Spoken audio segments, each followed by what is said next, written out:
हैं कि आयत नंबर 26 में क्यों लिखा हुआ है काफिरों को मारो? कौन है ये काफिर? काफिर हम हैं। आपके कुरान में लिखा हुआ है आयत नंबर 26 में, जिस पे विवाद आज भी हो रहा है। आप जाइए अपना कुरान पढ़िए, अपने कुरान को सुधारिए, उसके बाद हमसे बात करिएगा। गलत होंगी तो अभी इस्लाम धर्म को कबूल करूंगी। कि ऐसा इस्लाम में कि जो इस्लाम को ना माने या जो काफिर है उसे मार दिया जाए, काट दिया जाए, उसके फैमिली को लूट लिया जाए, क्या ये किस हद तक सच है? और क्या उसको इस दुनिया में जीने का हक नहीं? माशाल्लाह भाई साहब ने बहुत अच्छा सवाल किया। वो कहता है कि मुझे ये गलत फहमी है और लगता है कि गलत है कि इस्लाम में काफिर को मार देना चाहिए, काट देना चाहिए। आपको कोई भी मुसलमान ने मारा या काटा है ना? आप माशाल्लाह सही सलामत है, अल्हम्दुलिल्लाह। आपको किसने मारा, काटा? मैं जानना चाह रहा हूँ कि ऐसा कहीं है लिखा हुआ है या नहीं? Very good. ये क्या होता है कि जो लोग इस्लाम के खिलाफ किताबें लिखते, मिसाल के तौर पे अरुण शौरी का नाम सुने? अरुण शौरी जो मिनिस्टर था चंद साल पहले, बहुत किताब लिखते हैं इस्लाम के खिलाफ, बहुत मशहूर है इस्लाम के खिलाफ। लोग क्या करते, कुरान मजीद की आयत उठाते, आउट ऑफ कॉन्टेक्स्ट, पस मंजर के खिलाफ लिखते, और एक आयत जो बहुत इस्लाम के क्रिटिक उछालते, वो सूरह तौबा की आयत, सूरा नंबर 9 आयत नंबर 5, और लिखते हैं कि कुरान में लिखा है जहां भी आप काफिर को पाएंगे, इनटू ब्रैकेट्स हिंदू, आप उनका कत्ल करो। आप अगर कुरान मजीद खोलेंगे, तर्जुमा पढ़ेंगे, तो उसमें लिखा है जहां भी आप काफिर को पाएंगे कत्ल करो, लिखा है। लेकिन ये आउट ऑफ कॉन्टेक्स्ट है, पस मंजर के खिलाफ है। पस मंजर जानने के लिए आपको आयत नंबर पहले से पढ़ना पड़ेगा।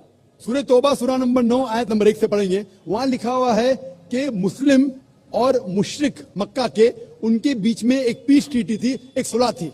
ये पीस ट्रीटी, ये सुलह एक तरफा मुशरिकों ने तोड़ दिया मक्का के। जब अल्लाह ताला आयत नंबर 5 पे आते तो कहते हैं कि हम तुम्हें 4 महीने का वक्त देते हैं, 4 महीने की मोहलत, आप सुधर जाओ वरना ऐलान जंग। आपने सुलह की थी, आपने सुलह को तोड़ी, 4 महीने का वक्फा, सुधर जाओ वरना ऐलान जंग। और फिर अल्लाह ताला कहते हैं सूरह तौबा सूरा नंबर 9 आयत नंबर 5 में, जंग के मैदान में जब भी आप काफिर को पाएंगे, मतलब दुश्मन जब आएंगे जंग के मैदान में, तो आप लड़ो, डरो मत। अभी कोई भी आर्मी जनरल आज की तारीख में, सिपा सलार, वो थोड़ी कहेगा दुश्मन आए तो भाग जाओ, वो कहेगा डरो मत, लड़ो, मारो। तो ये जंग के मैदान की आयत है कि आप जब देखेंगे तो डरो मत, मारो। जंग के मैदान में जब काफिर तुम्हें हमला करने आ रहे, मारो। और अरुण शौरी आयत नंबर 5 से उड़ी मारते आयत नंबर 7 में। उसने किताब लिखी वर्ल्ड ऑफ फतवास, इस्लाम के खिलाफ। आयत नंबर 5 से जब मारते आयत नंबर 7 पे, 5 के बाद क्या आता है? 6 को खा जाते। क्यों? 6 में उसका जवाब है, उसके बीमारी का जवाब है। आयत नंबर 6 में सूरह तौबा के अल्लाह ताला फरमाते कि अगर कोई काफिर सुलह चाहता है, उसे छोड़ मत दो, उसे ऐसी अमन के जगह पर महफूज पहुंचाओ। क्या कहता है अल्लाह ताला? अगर कोई काफिर सुलह चाहता है, अमन चाहता है, उसे छोड़ मत दो, उसे संभाल के हिफाजत के साथ महफूज जगह पे जाके छोड़ो। Escort him to a place of security. आज का सिपा सलार सबसे दयालु क्या बोलेगा? दुश्मन को जान दो। यहां अल्लाह ताला कहते सिर्फ छोड़ो मत, ऐसी जगह पे लेके जाओ हिफाजत के साथ जहां वो महफूज है। समझना? तो ये कुरान क्या आयत है? तो इन लोग पसे मंदर के खिलाफ कोट करते, और जहां भी जिहाद की आयत है, जंग के मैदान में जब आप मिलते हैं गैर मुस्लिम से, वो आपको कत्ल करना है, कत्ल करो। उसके बाद फौरन आप पढ़ेंगे सूरह अनफाल सूरा नंबर 8 आयत नंबर 60 के बाद 61 में लिखा है अमन बेहतर है। महाभारत में कत्ल करने के कितने श्लोक आते? कितने? हजारों, कुरान से कई ज्यादा। तो महाभारत जानते हैं आप ना? जब मैं हिंदू से पूछता हूं महाभारत में झगड़ने के कितने, लड़ने के कितने श्लोक है, तो वो हिंदू मुझसे कहता है के खिलाफ मैं कुछ नहीं कह रहा, क्योंकि हमारे धर्म में भी धर्म युद्ध है। सुनिए मेरी बात ना, धर्म युद्ध है बराबर। तो हिंदू मुझसे कहता है ये जो धर्म युद्ध है क्या है? बातिल के खिलाफ है। वो बातिल को झगड़ने का लिखेला महाभारत में। तो मैं कहता हूं कुरान में भी वही लिखा है, किसका कत्ल करो?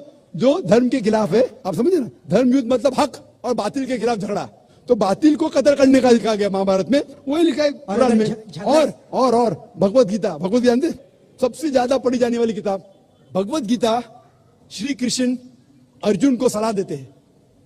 अब जब भगवत गीता पढ़ते हैं, चैप्टर नंबर 1 भाग नंबर 1 श्लोका नंबर 42, 43, 44, 45, उसके अंदर अर्जुन कहता है, झगड़ा होता है अर्जुन पांडवास और कौरवास। पांडवास 5 भाई, कौरवास 100 भाई। अर्जुन जंग के मैदान में हथियार को जमीन पे रखता है और कहता है मैं जंग के मैदान में निहत्था मरना पसंद करूंगा बनिस्बत अपने रिश्तेदार से झगड़ा करूं।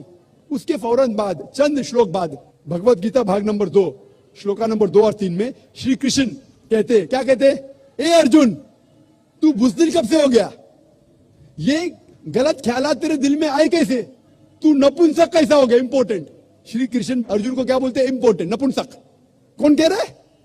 श्री कृष्ण अर्जुन से। बुज़दिल कब से हो गए?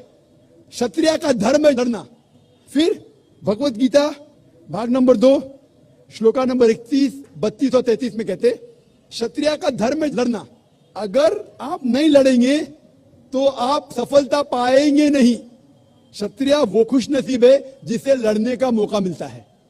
और अक्सर लोग कहते हैं, एतराज करते हैं, इस्लाम के दुश्मन, क्रिटिक्स, हमारे अल्लाह के रसूल ने एक हदीस में कहा था कि जिहाद के मौके पे जब मुजाहिद जंग के मैदान में जाता है, उसका कत्ल होता है तो वो जाता है जन्नत में। लिखा है सही बुखारी में, किताब जिहाद, जिल्द नंबर 4, हदीस नंबर 46, कि जंग के मैदान में जब मुजाहिद जाता है, उसका कत्ल होता है तो वो जाता है जन्नत में। अगर वो जिंदा वापस लौटता है तो उसे दुनिया की दौलत मिलती है। अक्सर लोग बोलते कैसा मजहब है, लड़ने पे, कत्ल करने पे जन्नत जाएगा? गलत मजहब है।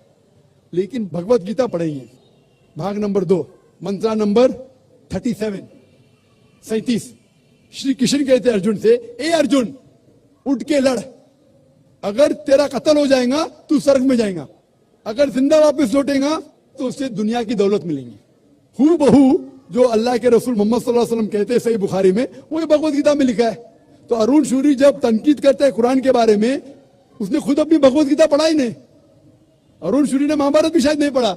अगर महाभारत और भगवत गीता पढ़ा होता तो कुरान में मिस्टेक निकालता ही नहीं। अब समझ रहे? तो ये मिस्टेक नहीं निकाल रहा। मैंने कब कहा आप निकाल रहे भाई? मैं अरुण शूरी की बात कर रहा हूं, मैं अरुण शूरी की बात कर रहा हूं। तो मैं आपको जवाब दे रहा हूं, आपने बिल्कुल सही फरमाया कि ये गलतफहमी है कि लोग कहते हैं कि इस्लाम में लिखा हुआ है कि काफिर का कत्ल करो। ये कहां नहीं लिखा है? ये लिखा है जंग के मैदान में। तो आपने जो सवाल किया था कि कुरान में ऐसा नहीं लिखा है काफिर को कभी मारो, तो इतने मुसलमान आपको छोड़ते थे क्या? छोड़ते थोड़ी थे। ये गलतफहमी है, आप समझे ना?